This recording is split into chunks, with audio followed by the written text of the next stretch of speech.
TDP senior నేత TDP polit bureau సభ్యుడు Yanamala రామకృష్ణుడిపై TDP polit bureau సభ్యుడు శాసనమండలి మాజీ deputy chairman Reddy Subrahmanyam fire అయ్యారు. 40 ఏళ్లుగా రాజకీయాల్లో ఉన్న యనమల ఏనాడైనా బీసీల గురించి మాట్లాడారా అని యనమలను నిలదీశారు.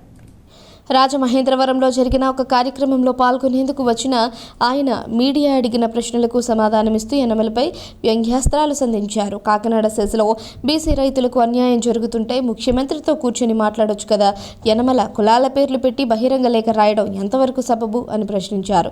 యనమల తనకు పదవి రాలేదని ఇలా లేఖ రాశారని భావిస్తున్నానని, ఉమ్మడి తూర్పుగోదావరి జిల్లాల్లో అత్యధిక సంఖ్యలో కాపులు సెట్టిబలిజలు ఉన్నారు.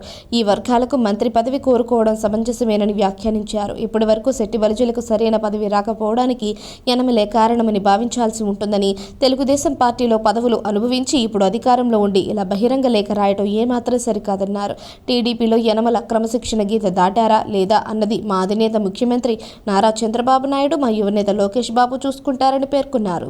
బీసీలకు ఏ అన్యాయం జరిగిందో, ఏ వ్యక్తుల ద్వారా జరిగిందో వివరంగా యనమల సమాధానం చెప్పాలని నిలదీశారు. బీసీలకు అన్యాయం జరిగింది కాకినాడ సెస్లో అని ఒక బహిరంగ లేఖ రాయడం ఆయనకు స్వేచ్ఛ ఉంది, నాకు కూడా ఒక స్వేచ్ఛ ఉంది. నా అభిప్రాయాన్ని వ్యక్తం చేసేది ఆ రకంగా రాసి ఉండకూడదు అనేది నా వ్యక్తిగతమైనటువంటి అభిప్రాయం. ఇకపోతే వారు రాస్తే రాసి ఉండొచ్చు. బీసీలకు అన్యాయం జరుగుతుంది కాకినాడ సెస్లో అని చెబుతూ ఏ వ్యక్తుల వల్ల అన్యాయం జరుగుతుందో చెప్పాలి.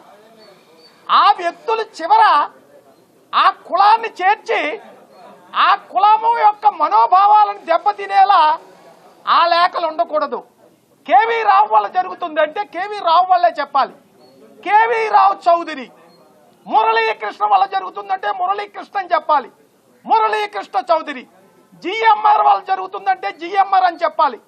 జిఎంఆర్ వైశ్య అని ఒక వ్యక్తి వల్ల అన్యాయం జరిగితే ఆ వ్యక్తినే చెప్పాలి తప్ప చివర ఆ కులాన్ని జోడించి లేఖ రాయడం నా వ్యక్తిగతంగా నాకు కూడా నచ్చలేదు. ఈ చెట్టిబలిజలకి ఈనాటి వరకు కూడా మంత్రి రాకపోవడానికి కారణం ఎవరు? ఒక సాటి అంటే యాదవులకి మేము వ్యతిరేకం కాదు, ఏ కులానికి వ్యతిరేకం కాదు, అది ఇంకొక చోట వారు పొందవచ్చు. ఈ జిల్లాకు వచ్చేసరికి చెట్టిబలిజ సామాజిక వర్గాన్ని కానీ మిగతా సామాజిక వర్గాలు వెనుకబడే కులాలను కానీ అనగద్రొక్కే ప్రక్రియ వారే చేశారని ఒక వాదన కూడా ఉంది సమాజంలో. అందుకే రామకృష్ణుడు గారు మరి ఏదైనా మరి కలత చెంది మంత్రి పదవి లేదని ఈ రకంగా మాట్లాడుతున్నారేమో మాకు తెలియదు. కానీ ఈయన బీసీల గురించి నిజంగా ఉద్యమం చేపట్టగలిగితే ఏం అన్యాయం జరిగింది, ఎలా అన్యాయం జరిగింది, ఎవరి వల్ల అన్యాయం జరిగింది మీరు చెప్పడానికి ఒక రౌండ్ టేబుల్ కాన్ఫరెన్స్ ఏర్పాటు చేయండి. ప్రత్యక్షంగా ఉద్యమం చేపడదాం. మీరు ముందుంటారా అని నేను అడుగుతూ ఉన్నా మీ ద్వారా.